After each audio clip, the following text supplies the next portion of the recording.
1811, recién desempacado en Cádiz, propone juntas gubernativas, lo que les decía hace un momento. Y el detalle es que en Cádiz el término de junta gubernativa les hizo ruido porque implicaba, de acuerdo a los conceptos, estamos hablando 202 años, junta gubernativa implicaba capacidad de legislar, capacidad para redactar leyes. Así es que les hizo ruido tener en América, a la distancia, una provincia lejana, ya con visión separatista y lejana al centro, la capacidad legislativa. Dijeron, nada. En el cabildeo, Ramos Arizpe acepta que le llamen diputación provincial, pero no es una diputación como conocemos hoy el concepto del diputado legislador. Es más a lo que podríamos llamar city manager, es un equipo, un cuerpo colegiado que van a definir funciones administrativas, económicas de la provincia de Oriente, de cada una de las provincias. Es un cuerpo colegiado que va a poder trabajar y decidir administrativamente. Y ahí tenemos la imagen de la provincia de Oriente y quiénes fueron los diputados electos propietarios, incluso los suplentes.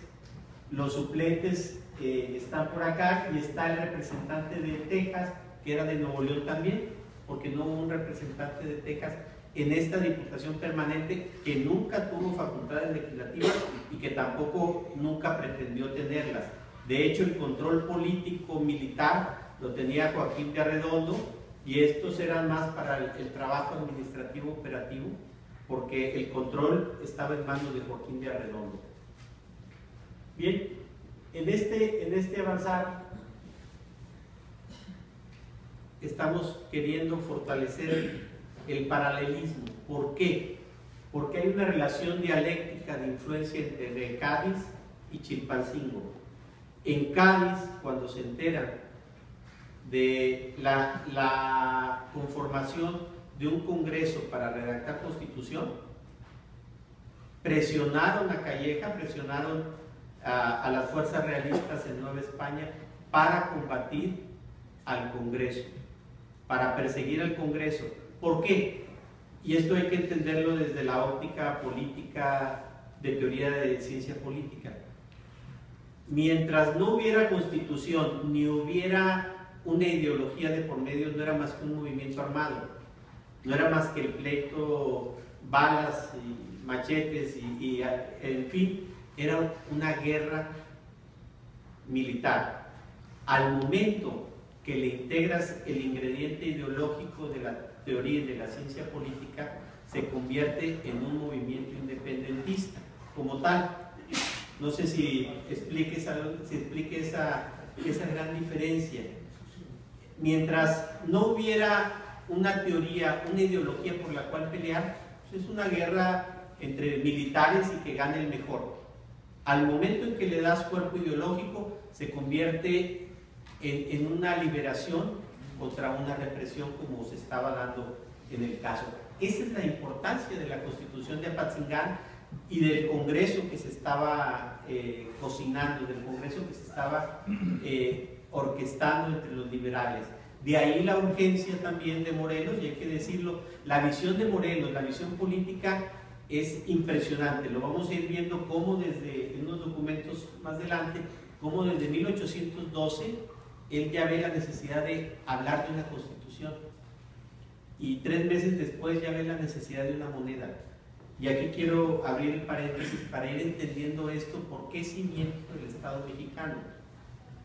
Para hablar de un Estado tenemos que entender los elementos que conforman a un Estado, y entre ellos está la forma de gobierno, la forma de decisión del gobierno, en la lengua, la moneda, la cultura autónoma, como elementos distintivos de un Estado. Entonces, lo que estaban los independentistas trabajando era un Estado, la conformación de un Estado.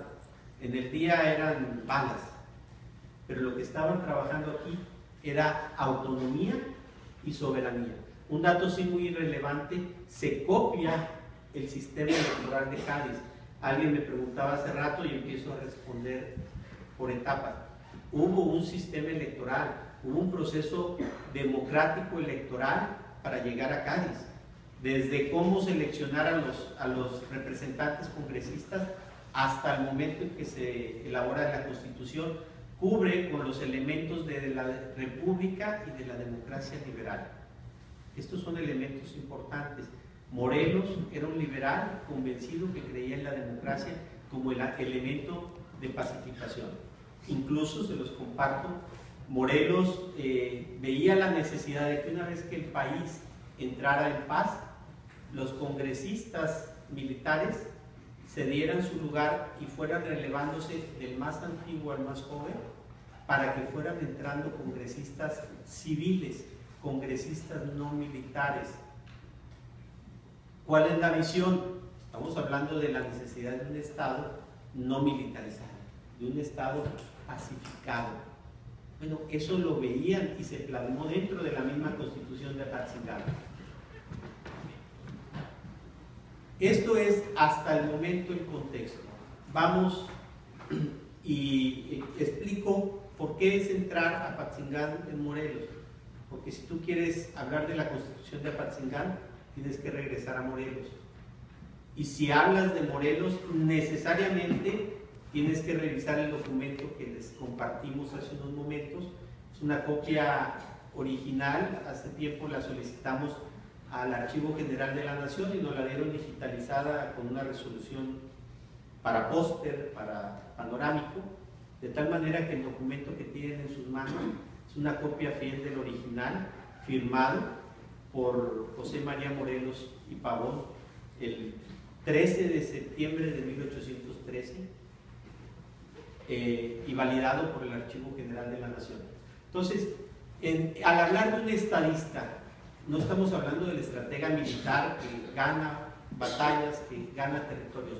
Estamos hablando del que gana gobiernos, del que gana un Estado, del que conforma una nación.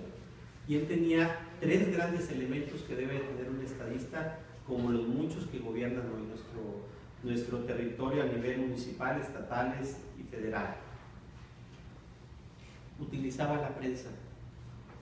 Para él, el movimiento, y esto hay que decirlo, mucho de lo que conocemos del movimiento insurgente es gracias a la utilización de la prensa que Morelos le dio.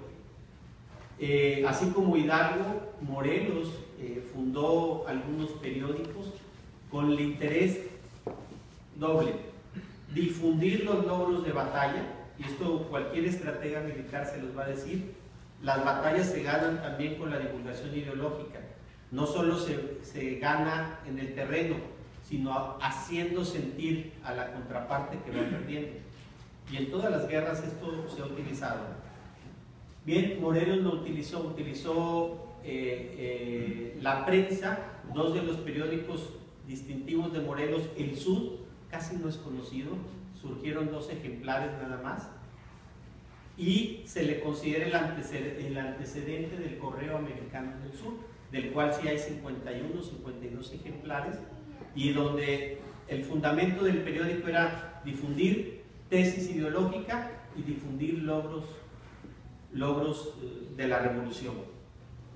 El intercambio epistolar, el intercambio de correspondencia que llegó hasta Calleja, no digamos López Rayón, no digamos sus generales, es decir, el mantener una comunicación para él era fundamental.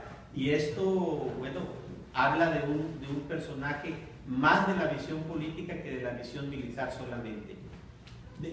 Y la parte de la visión del Estado. Los sentimientos de la nación, hoy por hoy, son el documento ideológico, filosófico de mayor relevancia de la guerra de revolución de independencia.